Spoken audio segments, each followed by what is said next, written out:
I'm Robert with Knowmium, and this video explores 10 tips that you can use for your slides in your next presentation if you choose to use slides.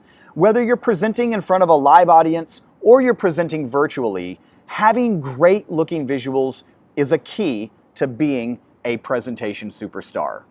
We encourage you to keep researching, keep watching videos, and find additional tips that fit your style, and get feedback from your friends and your colleagues on how the audience might interpret your visual design. Before the 10 tips, let's take a quick look at why this is so important. As humans, we are very visual creatures. We get about 83% of the information from around the world through our eyes. Compare that with our ears, we only get about 11% of our information from hearing. Now, these statistics are not consistent all the time.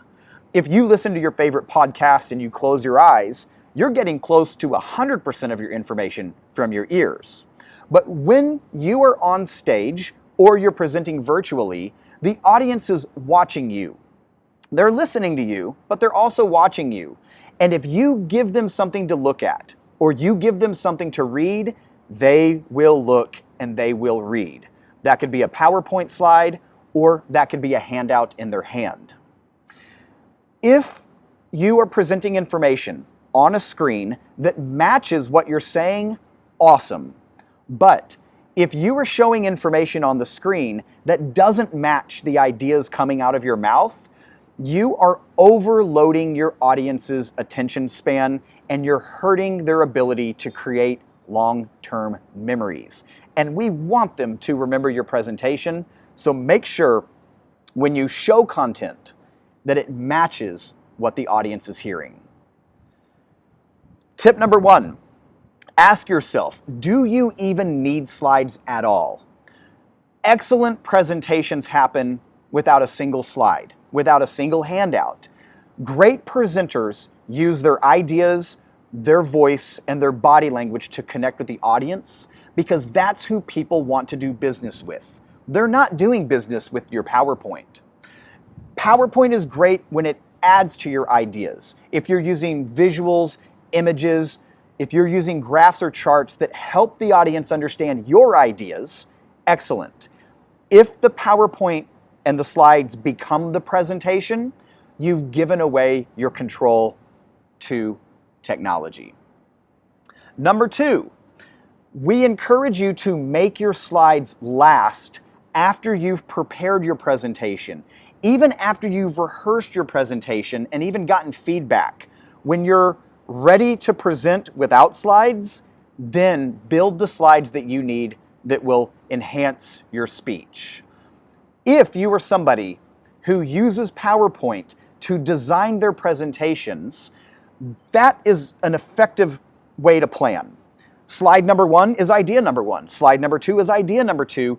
But keep in mind, if we're using PowerPoint slides to plan our ideas, those slides might be great for the presenter, but they may not be what's great for an audience when you're in that final speech. So remake them with the audience focus in mind. Number 3, have one idea per slide. This is an example slide we could use if we were going to talk to the audience about body language. If we want to talk to them about stage movement or virtually movement within the camera. If we want to talk to them about hand gestures and eye contact. Here's the problem. When I'm talking about stage movement, my audience has already read very quickly to that third bullet point, eye contact. And if somebody's thinking about eye contact, they're not focusing on my words and my presentation when I'm talking about stage movement. So here's how we can fix this. One slide for stage movement, and then another slide for hand gestures, and a third slide for eye contact. Slides don't cost you any more money. Number 4, use large, high-resolution images. There are so many free, professional, legal image websites on the internet now. We'll link to some in the video description. There's no reason to have pixels or blurry pictures. Replace old pictures or low-res images with high-quality ones. Number 5. 2 tips here in number 5. Fewer words is usually better because we don't want the audience to read. We don't want the presentation and the slides to become the focus. We want to remain the focus. So few words is great for keeping the audience's attention on you. Also, keep in mind, if someone's in the back of the room, what size font can they read and what size font can they not read? Or if somebody might be watching your presentation online in a small screen, will they need to zoom in or will you need to use a bigger font? You can always increase the size of what you're doing in a virtual presentation or what you plan in your slides. Number 6, bullets kill. Bullets don't just kill in the real world. Bullet points kill presentations because, oh, wait a minute. Are you reading instead of listening to me? Let me pause for a moment. I've given this slide your attention. I've let this become the presentation. And even though these are great ideas, when I'm talking while you're reading, it might be overloading your attention span. So what can we do instead of using bullets? Well, if we do need lines of text, numbers are better. Numbers are easier to remember. If we go back to your slides and we need to find number 5 in a list of 10, number 5 is easier than counting down to the 5th bullet point.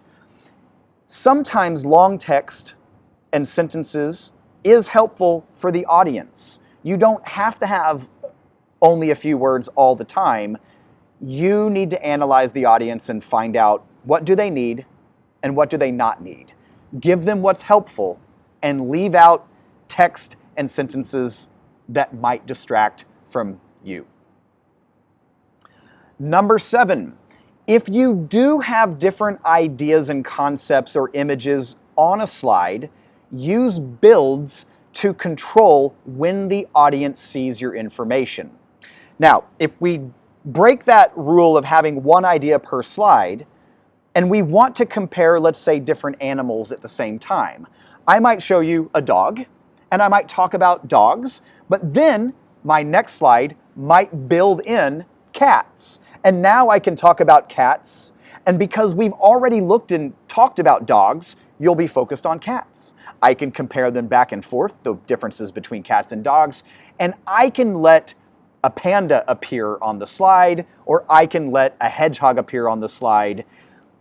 If we do need multiple concepts, let them drip in with builds. Number 8, when you're using graphs and charts and data, use headlines. This is an example slide that does not use a great headline. You'll see when you look at this data, you may be trying to figure out my main point. You can figure out that, well, 50 jobs were created in China, or is that 50%? Let's see how we can make this better. Here's a great headline. There were 10,000 jobs created since 2012, with 50% of those jobs in China. Now, anytime that you decide to look at my data and my graph and my numbers, you know the main takeaway. Number 9, using that same graph, we can also use highlights. If I'm going to spend some time talking about the jobs that were created in China, I can highlight that part of the graph to get the audience's visual attention. And finally, tip number 10 is use the right kind of graph or chart. Here's an example of a graph called Box and Whiskers. Now, we have a headline that Japan led spending in Q4, but why do we have a box and whiskers graph here? Maybe I do need it based on the content that I'm using, but let's see what a simpler, easier to read graph would look like. Japan led spending in the Q4, and we can make sense of those numbers because we have a headline and we have a clear, easy to read graph or chart. We will put these tips in a list in the video description. And just keep in mind, you're the presentation, you're the speaker, you're the presenter. That's who we want to hear, that's who we want to see, and that's who we want to do business with. So focus on you. And then, if you need, add slides that help explain your ideas. Happy presenting.